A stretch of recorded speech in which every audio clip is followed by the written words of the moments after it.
만들어지는 데는 100년 이상의 시간이 걸려요. 아, 그렇죠. 그래서 흔히 말하는 절대 왕정 그러면 이제 뭐 프랑스잖아요. 뭐 지미국 국가니 뭐 태양. 그게 말만 그렇지 실제로는 안 그래요. 그래서 이제 이게 시작되는 과정이거든요. 절대 왕정이 시작되는 거죠? 그렇죠. 그러니까 우리가 생각하는 절대가 아니고 절대를 향해 나아가는 과정인 거야. 저희는 절대 왕정 그러면 머릿속에 떠오르는 거는 사실은 그 옛날 고대 국가의 왕이 신대접을 받던 그 시절의 어떤 느낌? 뭐 느낌은 그렇죠. 네. 근데 현실은 안 그렇지.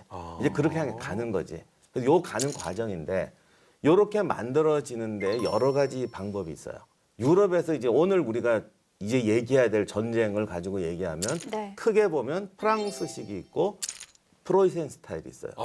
두 개가 완전히 달라요. 절대 왕정 스타일이요? 네, 그런데 그걸 쉽게 얘기하면 관료제와 상비군을 만들어가는 방법. 귀족제를 누르고 귀족 군대를 누르고 국가의 군대를 만들어가는 방식이 완전히 달라요. 그러니까 똑같이 절대 왕정으로 퉁을 치고 넘어갈 수 없는 완전히 방법이 다른. 그렇죠. 그러니까 결과는 같을지언정 과정이 다르군요. 결과도 많이 다르더라고요. 아, 그래요? 이상만. 이제 이런 식으로 가야 돼 그랬는데 그 앞에 보이는 이상을 향해 가는 방법도 다르고 결과도 다르더라. 저 사과부터 하고 시작하겠습니다. 갑자기 궁금한 게 있는데요. 갑자기 궁금한 게 있는데 사실 30년 전쟁 끝나고 영국 내전한 다음에 네. 다시 결을 유럽 본토로 돌려서 지금 얘기가 들어간 거잖아요. 사실은 30년 전쟁 끝나고 나서 전 유럽의 국토 혹은 왕정 혹은 국민들이 다 피폐해지고 가난하고 힘든 시기가 왔단 말이죠. 근데 국가에서 군대를 만든다? 안정이 되고 군대를 모집할 만한 돈이 있어야 되잖아요. 이 30년 전쟁 끝났는데 어떻게 절대 왕정이 시작이 돼요? 아, 근데 제가 알기로는 이게 약간 동시대에 일어나는 상황 아닌가요? 아니에요. 그러니까 30년 전쟁이 끝난 게 네. 1648년이죠. 네. 지금 우리가 다루고 있는 건 18세기 초 1700년대 초반이에요. 네. 그러니까 보통 한 30년 정도의 네. 갭은 있었죠. 그 30년간 무슨 일이 있었는데 그 갑자기 부유해졌어요? 갑자기 부여진 건 아니에요. 절대 왕정은 결과가 아니고 그것을 향해 시작, 출발, 땅이에요. 아직은 군대를 막 양성하고 막 국가의 단위가 막 올라가고 이러기에는 아직은 네. 미미한 상태인 거죠. 그러니까 30년 전쟁이 끝나고 나서 유럽에서 다른 커다란 전쟁이 한번 일어나기까지 거의 2세대 가까운 시간이 필요했습니다. 그동안에 열심히 농사짓고 돈 벌고 교역하고 그렇죠. 이런 상황이었던 예. 거죠. 근데 절대 왕정 하면 딱 생각나는 사람 있잖아요. 루이 14세.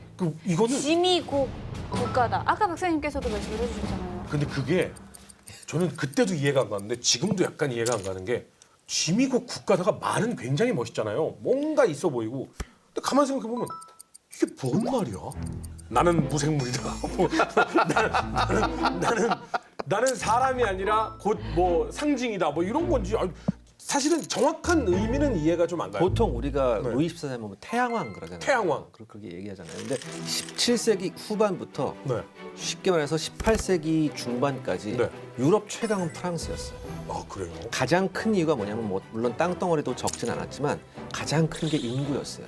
그래요? 프랑스가 이 당시 유럽 최대 인구를 자랑했었어요 그래요? 네, 17세기에는 약 2천만 명이었고요. 2천만 명이요? 예, 그다음에 2억이 아니라? 지금도 2억이 안 돼. 그다음에 프랑스 혁명이 일어나던 1789년에는 2,800만 명이었어요. 빠르게. 이 숫자는 당시에 러시아보다 인구가 많은 숫자예요. 러시아가 2,800만도 안 됐어요? 네, 그렇죠, 그렇죠.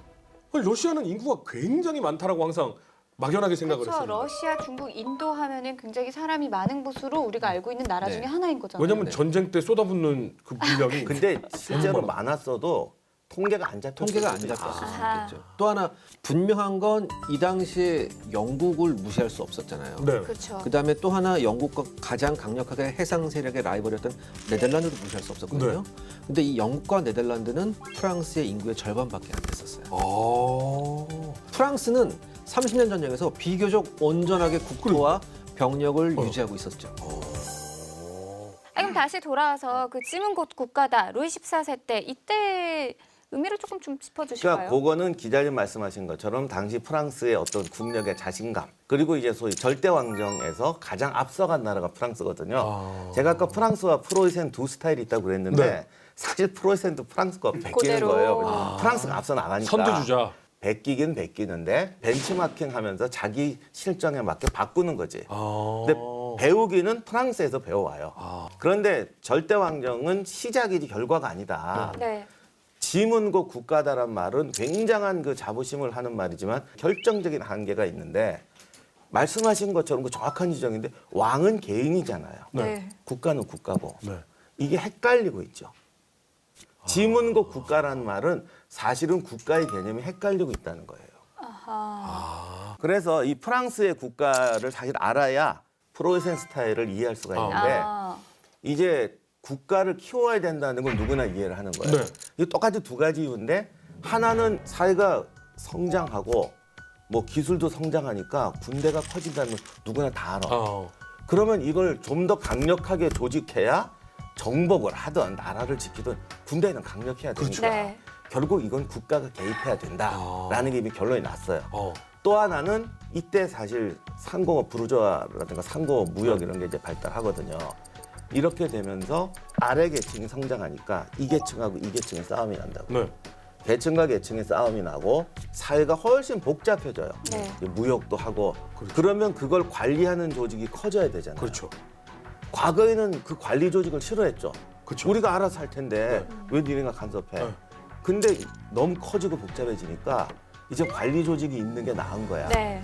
관리를 해주고 간섭을 하지 않으면 서로 간에 분쟁이 그렇죠. 너무 많아요. 오히려 더 어. 손해가 나니까. 어. 그래서 그 관리 조직이 국가인데 어.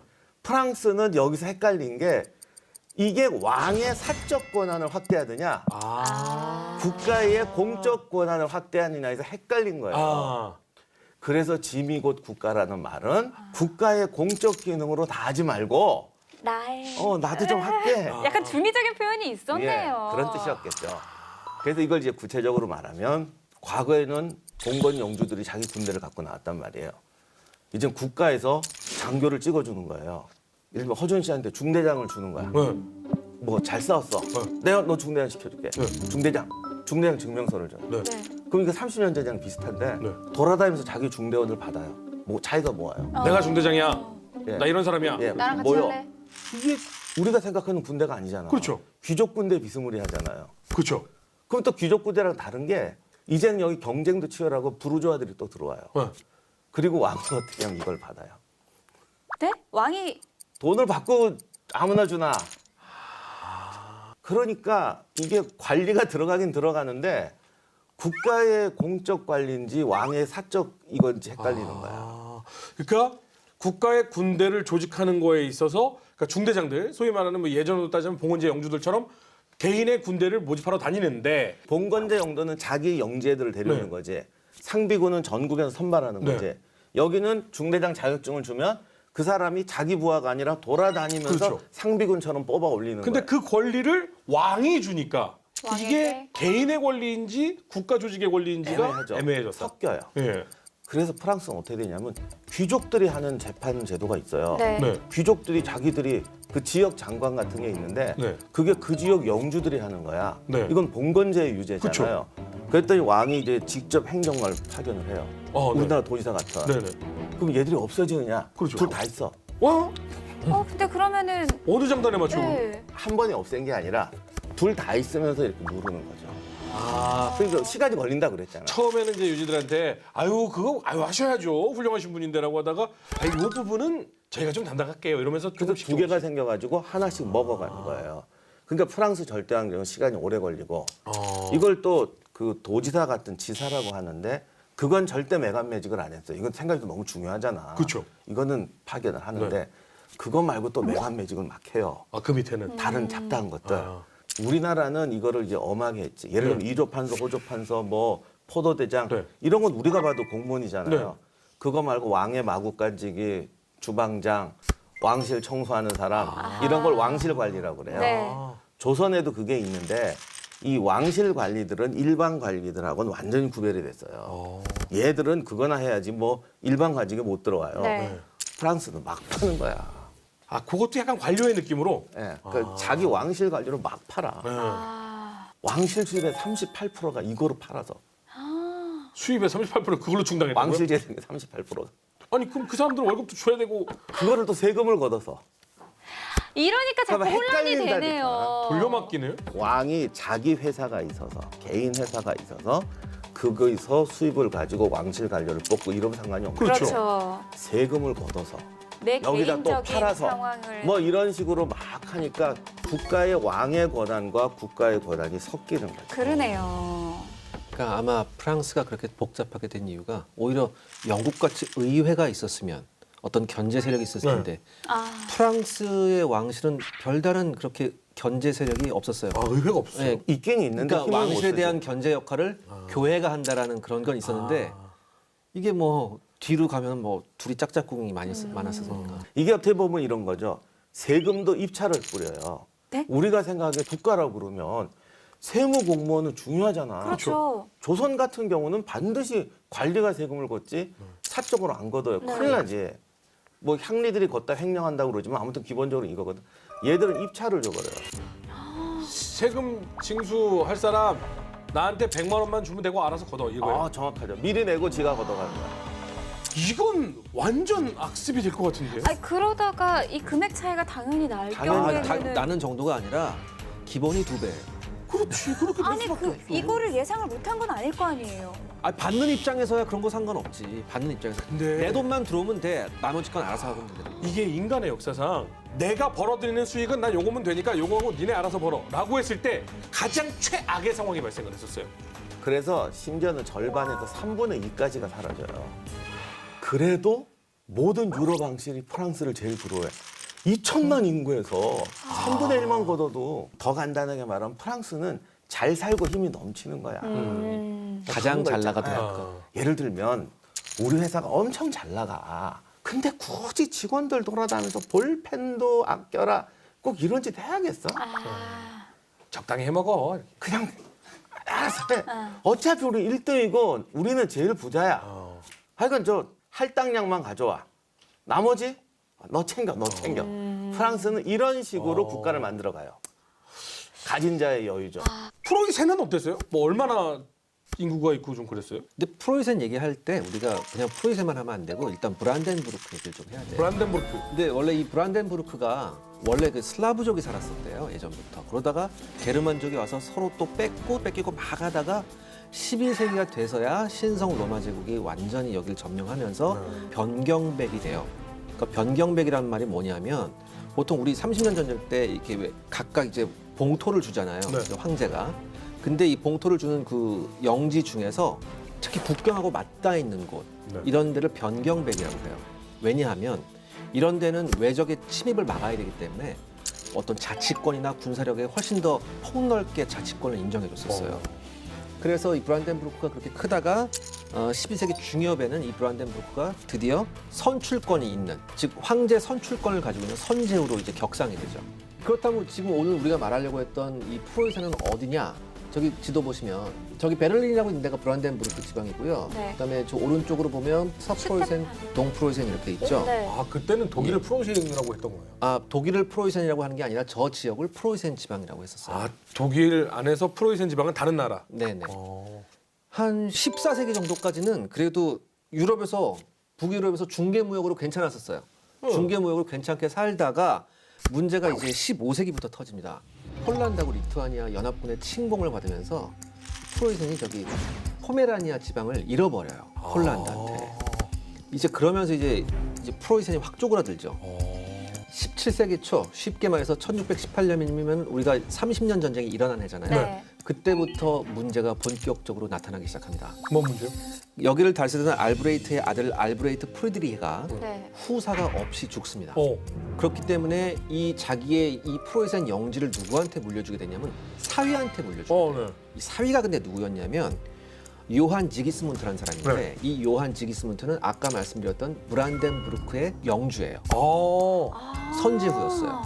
그러니까 자연스럽게 이렇게 되면 저 브란덴부르크와 프로이센이 하나가 되죠. 되겠네요. 와 그러면 꽤나 넓은 저 브란덴부르크 지역과 저 발트 앞에 연항 지역까지 싸그리 다 가져가게 근데 된 거예요. 문제는 그 사이에 포메라니아가 들어있잖아요. 자, 아주 정확하게 보셨습니다. 포메라니아가 중간에 딱 있기 때문에 육로로서 이 브란덴부르크하고 프로이센하고 연결이 안 되는 거예요. 내 땅인데. 그렇죠. 그러면서 이때부터 프로이센의 가장 큰 목표가 뭐가 됐냐면 저 포메라니아를 어떻게 먹느냐 아하. 이게 됩니다. 그래서 요 30년 전쟁을 한번 이용해 보려고 했었어요. 네. 그래서 지기스문트가 원래 그 프로테스탄트에도 불구하고 30년 전쟁 때 중립을 선언해요. 왜냐하면 여기에 누가 이기는 쪽하고 어떻게 해보려고. 빨리 넘어가야 네. 되니까. 근데 이걸 괘씸하게 여겼죠. 누가? 스웨덴이. 바로 들어가서 후드러 팹니다. 우리가 30년 전쟁 때 배웠던 스웨덴은 아직까지 왜 참전을 안 하느냐? 북쪽 때리고 와야 되거든이라고 했던 그 상황이군요. 예, 그래서 브란덴부르크가 완전히 스웨덴군한테 박살이 납니다. 그 다음에 막 쪼그러들어 있죠. 그래서 어떡하지 했는데 프로이센 입장한테는 다행스럽게도 1634년에 네르틸랭겐 전투에서 스웨덴군이 박살이 나요. 이러면서 신성 로마 제국 황제하고 이 프로이센하고 이제 강화 협상을 맺습니다. 그러면서 겨우 전쟁에서 벗어나게 되죠. 그렇게 해서 한숨을 돌리게 되는 상황이 납니다. 여기까지가 이제 대충 프로이센 공국의 탄생 배경이에요. 그러면 그 브란덴부르크 뭐 프로이센 이쪽이 합해져가지고 있었던 그곳은 네. 인구가 얼마 안 됐어요? 뭐 인구가 그때 뭐 100만도 안 됐다. 100만도 그러니까 저 브란덴부르크 같은 경우는 80만도 안 됐다고 그러더라고요. 와, 그럼 프랑스하고 비교하면 뭐 아예 비교도 안 되네요. 그렇죠. 그래서 이제부터가 프로이센이 커져야 돼요. 네. 자, 근데 문제는 당시 이쪽에는 러시아, 네. 이쪽에는 스웨덴. 이때 스웨덴은 아직 구스타프의 후예들이어가지고 지금 우리가 알고 있는 스웨덴이 아니라 나가자 싸우자 할 때거든요. 네. 동쪽에는 폴란드. 이 폴란드가 내내 형편없이 약한 나라였는데 이때는 또 셌어요. 그다음 독일, 뭐 신성 로마 제국, 강대국 사이에 왕창 껴 있어. 네. 땅은 막 쪼개져 있어. 이럴 때 강대국 사이에서 얘들이 커가는 법이 비결이 뭐겠어요? 동맹을 맺어야죠. 여기 붙었다 저기 붙었다. 절묘한 줄타기. 여기서부터 철저하게 여기 붙었다 저기 붙었다 해야 돼. 야, 근데 인류 역사상 이렇게 완벽하게 여기 붙었다 저기 붙는 애들이 없어요. 근데 이게 좀 어떻게 보면 비결인데 차라리 얘들이 좀 셌으면 그리고 저기가 사실 지금 한창 뭐 심지어 일본은 개간지고 그래가지고 네. 흔히 말하는 도시도 굉장히 적고 그러니까 그렇게 이렇게 막 부유하고 막 부가 넘치는 동네는 아니에요. 네. 그런데다가 군대도 굉장히 적었어요. 그 사정은 좀 나중에 말씀드리는데 네. 군대가 몇천 명이 안 돼요. 몇 천도 안 됐다고요? 네. 근데 여기 붙었다 저기 붙었다 하니까 네. 얘가 좀 세면 네. 두드려 패서라도 네. 네가 감히 나를 배신해? 이럴 거 아니에요. 네. 오히려 약하니까 굳이 그걸 약하니까. 건드리지 않았던 거예요. 신경이 안 쓰이는 거예요. 그래서 상상 초월한 붙기를 해요. 예를 들면 스웨덴하고 폴란드가 전쟁을 해. 네. 저기 지나서 폴란드로 가야 되거든요. 네. 왕이 직접 군대를 건드리고 센 쪽에 붙습니다. 한 일개 대대 끌고 오는 거예요. 그래 붙어. 쫙 갔어. 근데 갑자기 러시아가 폴란드를 지원하면서 폴란드군이 뭐 반격으로 나오네. 형님 저 이번에 이쪽에 붙었거든요. 그게 그때가 언제냐면 이제 1640년경이에요. 어. 그때가 프로이센의 역사로 보면 가장 중요한 인물이 나오는데 제가 이 인물을 말씀드리기 전에 네. 시청자 여러분들께 말씀드릴 게 있어요. 네. 이번 요걸 하면서 정말 똑같은 이름들이 많이 나와요. 다른 사람인데 이름들이 다 똑같아요. 동명이인들이 교수님 왜 이쪽은 다 이름들을 똑같이 짓죠? 전주희 씨께서 하실 말씀은 아니에요. 외국인들이 우리나라 사람들 보면 외국 사람들이 그런 데잖아요. 야, 한국은 뭐 죄다 김이야. 김이밭. 근데 그거는 외국 입장에서 봐도 똑같고 우리 입장에서 그렇죠. 보니까 그런 것 같아요. 네. 1640년에 아까 그 게오르크 빌헤름의 아들 프리드리히 빌헤름이 약관의 20살 나이에 이 영지를 이어받습니다. 드디어 프리드리히 프리드리히 빌헬름 많이 들어봤어요. 그 프리드리히 그 트리드 아니에요. 아니야? 앞으로 서너 명 더 있어. 네. 앞으로 프리드리 진정하세요. 잠깐만요. 아니야, 프리드리 아니야. 한 더 번 나온 다음에 진짜가 나와요. 몇 번 더 나와요. 근데 진정하세요. 그 이름만큼은 들어봤어. 예, 예. 프리드리히 빌헬름. 빌헤름 프리드리가 몇 세 이런 것도 없어요? 있어요. 근데 그게 또 더 바뀌어요. 헷갈려, 나중에. 더 헷갈려. 바뀌어요. 예. 나 3세 하다가 갑자기 나 1세 할래 이렇게 바뀌고 그래요. 나중에 또. 그건 제가 말씀을 드릴게요. 네네. 네. 어디까지 얘기했죠? 제가? 그래서 이제 프리드리히 빌헬름 등장. 가 등장했다. 이제 영지를 이어받았어요. 이 아들 프리드리 빌헤름이. 얘가 생각해봐도 30년 전쟁이 자기네하고 한테 이익이 안 된단 말이에요. 그러니까 또 슬금슬금 빠지려고 하다가 극단적인 방법을 써요. 군대를 완전 해산하는 다음에 스웨덴한테 야 우리 군대 완전 해산했으니까 나 배째 나 칠라면 쳐 딱 이래요. 그러니까 지금 그때 근데 1640년이면 스웨덴군도 그렇게 녹록할 때가 아니거든요. 그러니까 아이 그냥 군대를 알아서 해산했으니까 일단은 저기에는 신경을 안 써도 되겠거니 하고 이제 다른 쪽하고 이제 싸워요. 그러다가 이제 48년에 베스트팔렌 조약으로 해서 30년 전쟁이 끝나니까 그때는 신성 로마 제국한테 뭐라고 하냐면 야 우리가 당신들한테만 적대적이지 않으면 우리 독립을 인정해 줄 수 있지 않냐. 이때 신성 로마 제국은 만신창이가 된 상태이기 때문에 네. 오케이 그럼 우리한테만 적대하지 마. 그러면 오케이 너네 독립하는 거 아무 말도 안 할게. 그래서 이때 독립을 쟁취합니다. 근데 아까 제가 말씀드렸듯이 이 프리드리히